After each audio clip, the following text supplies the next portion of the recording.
if you have training and you don't back it up with anything, as far as researching what you're actually getting for your training dollar, it's really pretty useless. So it's important to have that. And what's even more important is you can train all you want, but if you don't apply the training, you really are just wasting time and money. You have to develop a culture in your organization where the training you get is actually applied when they actually go out and do their work.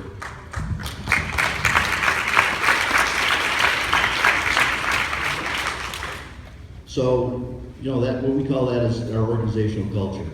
And in our organization, some of the things that we talk about all the time is the way we treat people. We want to treat everyone with dignity and respect as much as we can. So we have core values. We try and make sure that officers adhere to the core values, and that's how the organization becomes sound. So some of the training that we do already, and I'm going to kind of give you a little historic perspective. When we get a brand new police officer, you're subjected to a minimum of 594 hours of training at the police academy, and that's the minimums that MCOLS, the Michigan Commission on Law Enforcement Standards, insists upon. And within that block, or within that training, there are 70 topic areas. Block's instructions vary from as little as 2 hours to several days, and it includes an 8-hour block for cultural awareness. So then, once we get the officers, some of the ongoing training that's adhered to annually, at least, is legal update, firearms, defensive tactics, bloodborne pathogens, hazardous materials, first aid and CPR. We cover policy, procedure, and roll call topics every single day before the officers go out on their shift. Cultural awareness, special response teams, K-9 maintenance training, and all the lieutenants, once they're promoted, go to Eastern Michigan University School of Police Staff and Command.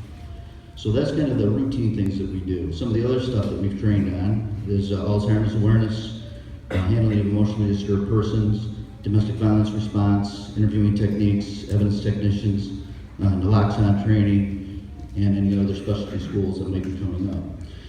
So that's what we've done so far. What we have in the future, we're very fortunate to have a sheriff that's very forward-looking in this county and is very focused on training. And I thank you for being here tonight. Thank you, Sheriff.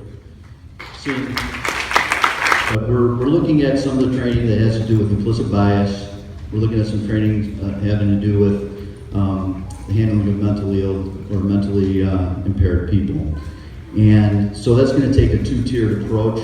All the officers are going to get the initial training, which is an 8-hour training block, and it should give them some tools to better be able to deal with those situations and to perhaps de-escalate a situation that may get out of hand. The second piece of that is what we're calling CIT, Crisis Intervention Team, and that is a more than just a police approach. Because quite frankly, you can train for 8 hours, but it doesn't make you an expert in mental health. So we're going to have some selected officers that are going to go to a 40-hour training, and they will be part of what we call a crisis intervention team. Community mental health will be involved, and some other partners. And when we have situations in which they can assist, we'll be able to deploy that team to maybe take care of a situation that might, again, turn out to be a tragedy.